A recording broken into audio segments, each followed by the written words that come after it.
Selamat datang di video saya. Adriel Ahmad Davidi akan membahas tentang materi tata kata.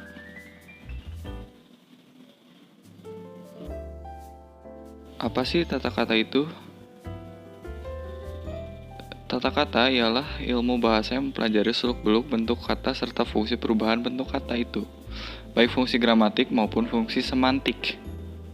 Bagian pertama yaitu bagian A, ada jenis kata. Dalam buku Tata Bahasa Baku Bahasa Indonesia, kata dibedakan menjadi beberapa jenis, yaitu nomina, kata benda, verba, kata kerja, adjektiva, kata sifat, adverbia, kata keterangan, dan kata tugas.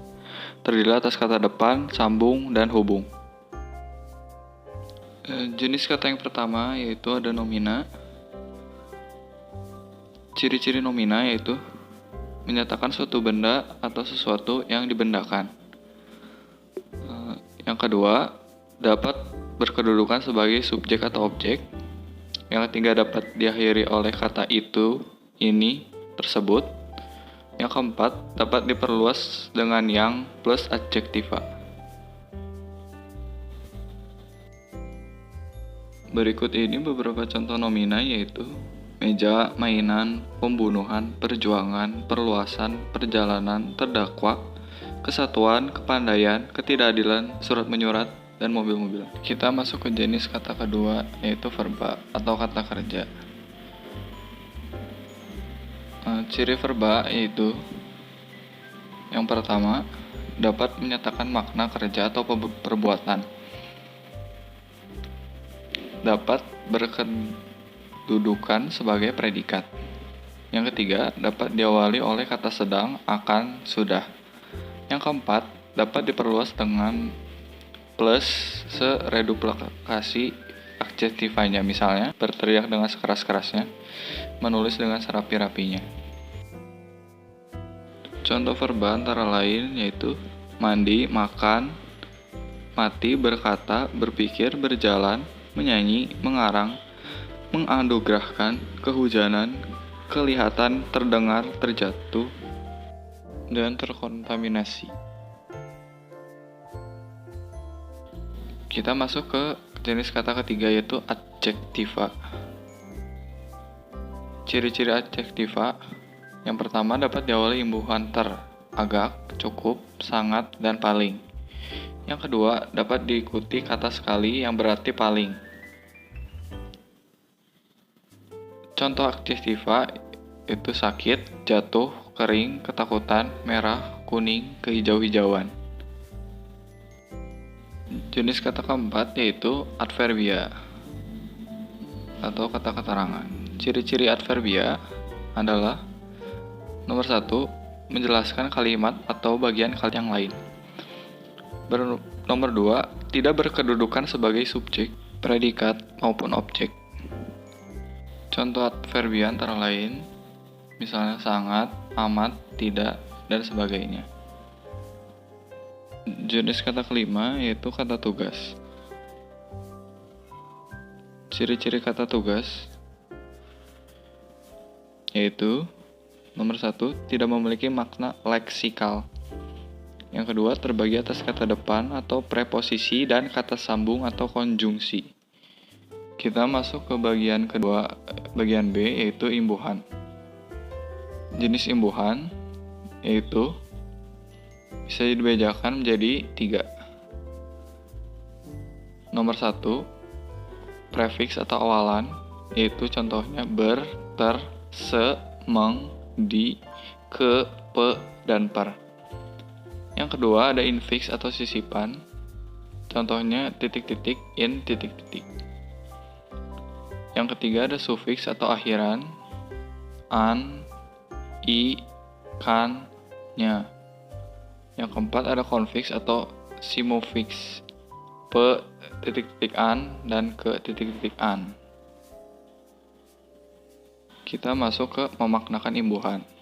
Makna imbuhan sangat beragam bergantung pada kalimatnya. Contohnya yang pertama, penimbangan yang kamu lakukan harus diulang. Penimbangan di sini menunjukkan proses menimbang. Yang kedua, adik diajak ibu ke penimbangan balita. Penimbangan di sini menunjukkan tempat menimbang. Jadi maknanya beda di sini. Kita masuk ke bagian C, yaitu reduplikasi atau kata ulang. Reduplikasi atau kata ulang adalah kata yang memiliki bentuk dasar yang diulang. Jadi yang diulang adalah bentuk dasarnya, kata yang menjadi dasar bagi proses pembentukan berikutnya, bukan kata dasar. Penentuan bentuk dasar didasarkan pada maknanya. Jadi bukan kata dasar. Masuk ke prinsip reduplikasi. Prinsip reduplikasi yang pertama, memiliki bentuk dasar yang diulang. Yang kedua, tidak mengubah jenis kata.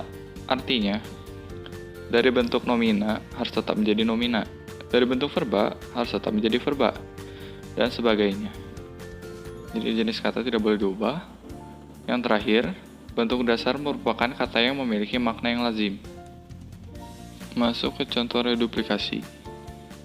Contohnya, yang pertama, ia menusuk-nusukkan pisau ke pohon pisang. Makna pengulangannya yaitu berkali-kali menusukkan. Jadi bentuk dasarnya menusukkan. Karena itu menusuk-nusukkan tergolong reduplikasi atau kata ulang sebagian. Jadi bukan tusuk ya yang direduplikasi. Yang kedua, kami bersalam-salaman. Makna pengulangannya saling bersalaman. Jadi bentuk dasarnya bersalaman.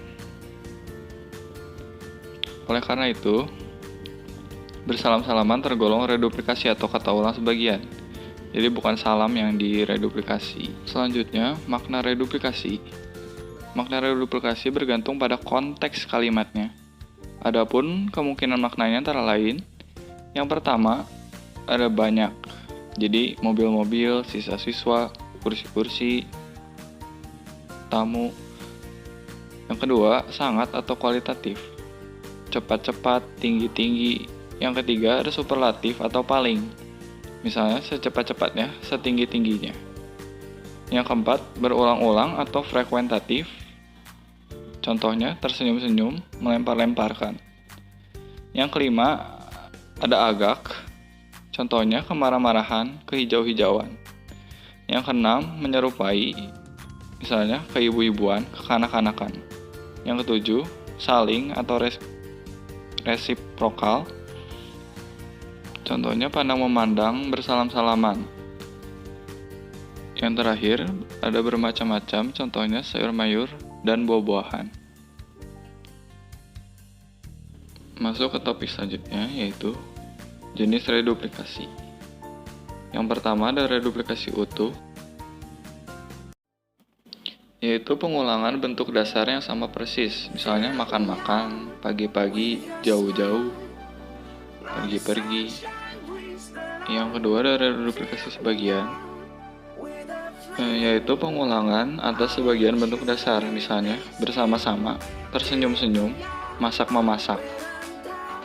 Yang ketiga ada reduplikasi berimbuhan, yaitu pengulangan bentuk dasar yang selanjutnya dilekati imbuhan. Jadi misalnya mobil-mobilan secepat-cepatnya kemerah-merahan. Yang keempat ada reduplikasi berubah bunyi, yaitu pengulangan bentuk dasar dengan mengalami perubahan bunyi.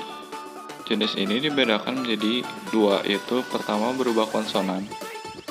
Jadi misalnya sayur mayur, lauk pauk, beras petas. Jenis yang kedua yaitu berubah vokal.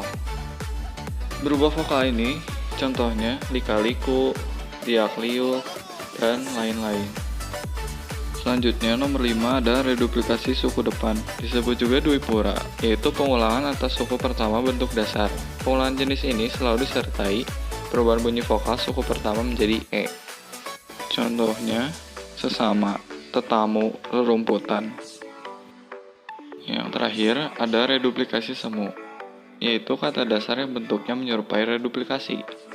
Contohnya lumba-lumba, kura-kura, laba-laba, dan lain-lain.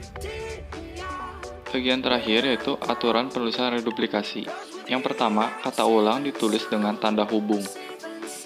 Yang kedua, pengulangan kata majemuk atau frase ditulis lengkap. Yang ketiga, kedua kata pada pengulangan utuh diawali huruf besar. Sedangkan jika merupakan pengulangan berimbuhan, maka huruf kapital hanya digunakan pada kata pertama.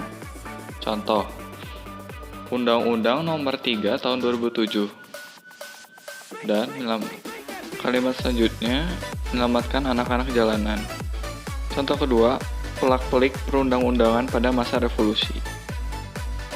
Baiklah, sekian materi tata kata dari saya. Atas perhatiannya, saya ucapkan terima kasih.